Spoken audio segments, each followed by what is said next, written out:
next message that I want to give you is when somebody has, when a patient has a behavioral problem, one of the things that we do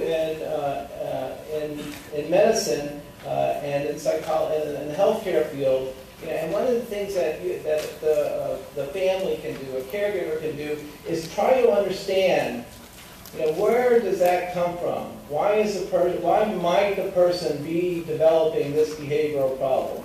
For example, if a person with dementia becomes physically aggressive, what might be going on with that person? And what can we do about that? Historically, in the medical field, we've been too fast just to prescribe medications without taking a step back to try to understand what might be going on, that we can get at the root of that problem. And so when any kind of behavioral problem comes up, we should all work together to try to understand what might be causing that, and how might we intervene to look at the root of that problem. And so, for example, we don't just look at what might be what might be going on with the patient might be contributing, but also what might be going on with the caregiver, what might be going on within the environment. And so, for example, what might be going on with the person that's physically aggressive, that's within the patient, that's causing them to be aggressive? Well, they could be in pain. And because they're not able to, their language is affected and they're not able to communicate well, their way to communicate their pain might be through their physical aggression. Or perhaps they're paranoid and they're afraid that somebody's out to get them. And that because of that they become physically aggressive. Or perhaps they're hungry, or perhaps they're tired, or perhaps they're too cold or too hot, or thirsty. Again, they're not able to talk, they're not able to communicate as well, and so we have to look. We have to be a detective and give our best guess of what might be causing that, and then try to intervene in as many ways as we can that we think might potentially be contributing to the behavioral problem. And we also look at the caregiver, because the caregiver, almost always unknowingly, might be contributing, to the, for example, physical aggression. And how might that be? Well, the caregiver, might be burned out, and because they're burned out, they may be short with the patient, and so they may go up to the patient, after the patient has taken the milk out of the refrigerator and placed it in the hidden in a cupboard for the 10th time that day. The caregiver might go up to the patient, to their loved one, and say, what are you doing? I've replaced this 9 times today. And the patient may not recognize their spouse anymore. The patient may not be able to understand what they're saying, but I can guarantee you one of the last things to go is their fight or flight.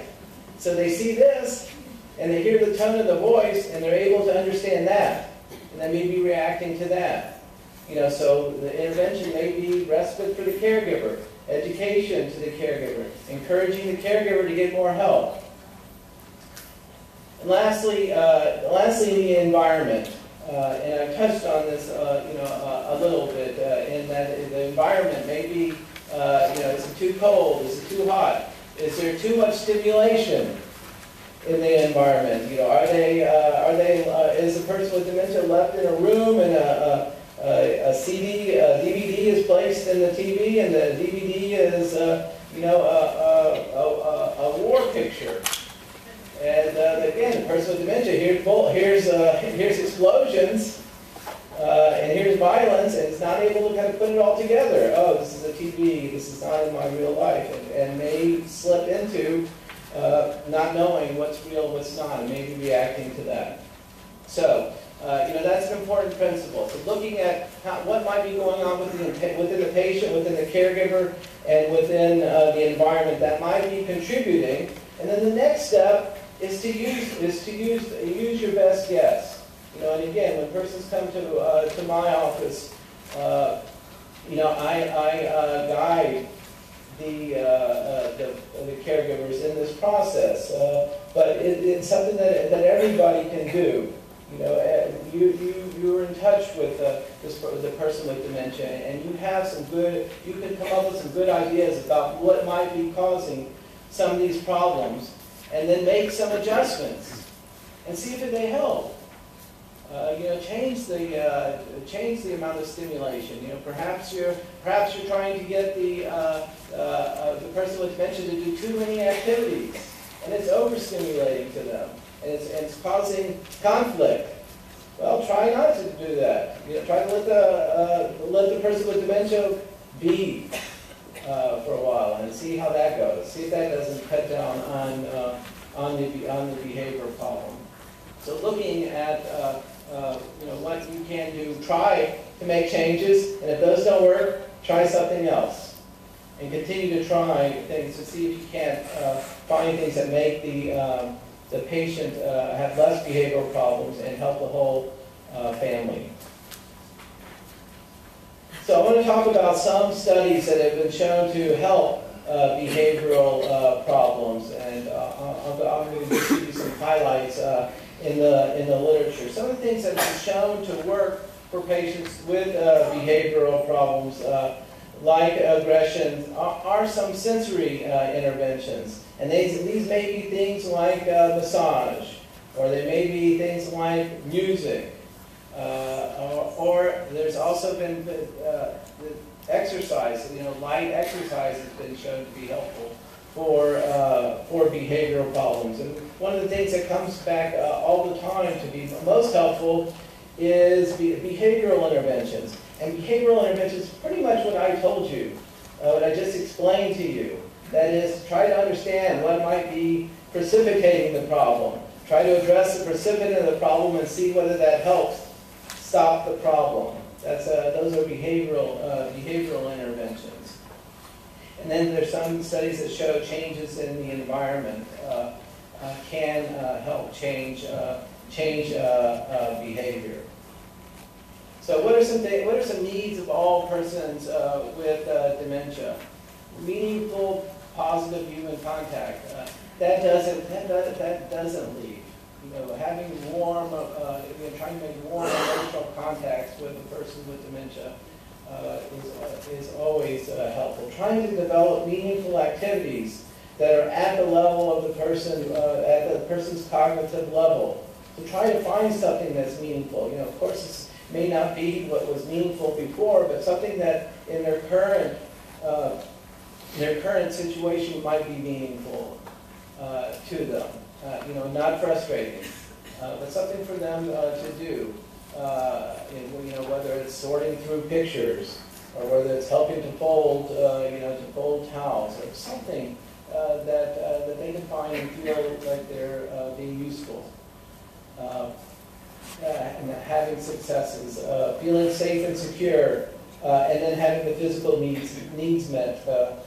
Pain, is one that I continue to come back to. My own research really is in how much pain contributes to significant behavioral problems like aggression, and it's really important to have a very low threshold for treating pain, because it's very difficult to know when somebody with dementia has pain, and so I often assume that if I'm not sure, or if I have an inkling that the person is in pain, we treat for pain, because we don't want persons to be in pain and not be able to tell us about it. How not to treat a person with dementia? Well, tire them out. You don't want to have so many activities that they can't do, or that they get frustrated with, or they just become tired, or bore them, and not find meaningful activities. Go too fast. Give people too complicated instructions. Talk too fast. All those things are not helpful. You want to give persons with dementia successful experiences. Find ways to that they feel like they are contributing. But make sure that do whatever you can to help them understand you. Slow down. You may be talking too fast. You make sentences simpler. Simple, one-phrase sentences or one-step commands. are going to be easier for them to hear and to understand. Oftentimes there's hearing problems. Speak loudly, clearly, slowly. Make sure that you're addressing any kind of visual problems that they have, and make sure that as much as possible, that you're enjoyable to be around. Even if you have to fake it, they will appreciate that.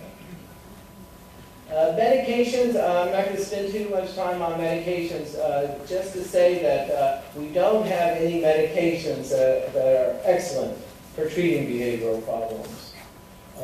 We have medications that we can try, and sometimes they work, and oftentimes it will take 2 or 3 different tries of different medications, and sometimes one medication will cause things to be worse than they were before, and so it's important to be aware of that. And we like to save medications, just like I've saved them in my presentation, to the end.